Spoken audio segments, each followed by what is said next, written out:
Hello and welcome to this fifth video in our lecture on biometric and token-based authentication. In this video, we're going to focus on smart tokens. So by definition, a smart token is a token that has a microprocessor embedded in it. So a smart token has basically some processing power. It's not just storing data. So the way that the smart token interfaces with the outside world is either through a typical manual or physical interface like a keypad or keyboard and a small display for the user to read, or through an electronic interface through which the smart token can directly communicate with a compatible reader or computer. So smart tokens come in many different shapes.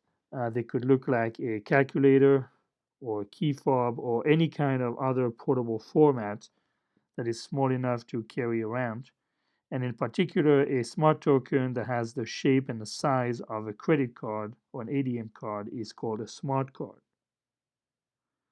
So let's look at smart cards in a little bit more detail. So smart cards are an example of smart tokens that are used for user authentication. In fact, it's probably the most commonly used smart token at this point. And in this case, the interface that the smart token uses is an electronic interface. Typically, a smart card would have to be inserted into a reader. And so, again, a smart card by definition contains a microcontroller in it, and this controller contains a processor which will be used for executing some algorithm. We have some memory to store data, and then, of course, some input output ports to communicate with the outside world.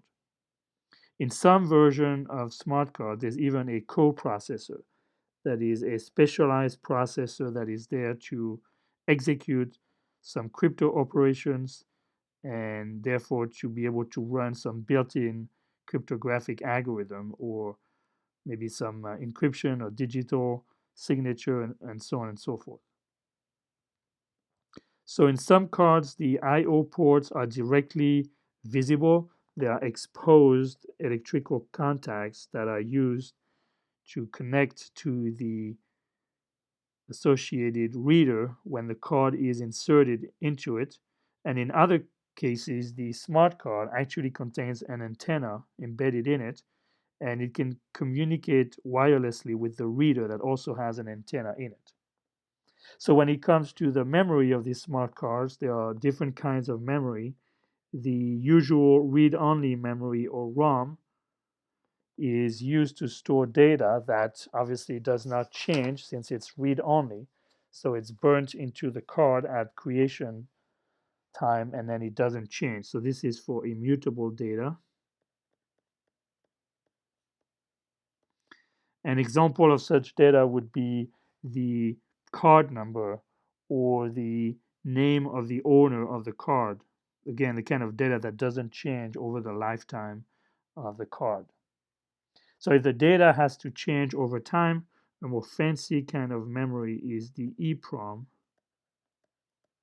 That stands for electrically erasable programmable ROM. So first of all, it's ROM that can be erased and overwritten. And second, this can be done through a program. So the kind of data that you would want to store on an EEPROM would be data that you need to remember for later, but that also changes over time. So obviously, the app or the program that you want to run on that smart card would have to be stored on such an EEPROM. In this case, the data would probably not want to be, or the program you wouldn't want to modify that over time. But then you could also store on that EEPROM the application data that this app is using. So these data would be changing over time as you run the programs. So another example of changing data that you may want to store on an EEPROM is in the case of a phone card, the good old phone cards, where they would remember the number of minutes that you have left on your card. So this is the kind of data that changes over time. So every time you use your card, the remaining number of minutes goes down. But you also need to remember this data from use to use. So you would need an EEPROM to store and update that data over time. And then, of course, the other kind of memory is the random access memory, just like in a typical computer.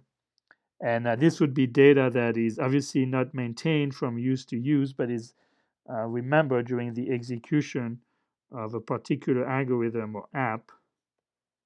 And in our case, for user authentication, this data would be some input that is fed through a hashing algorithm or an encryption algorithm, or maybe it could be a randomly generated number or nonce that is used during the communication protocol that the smart card uses.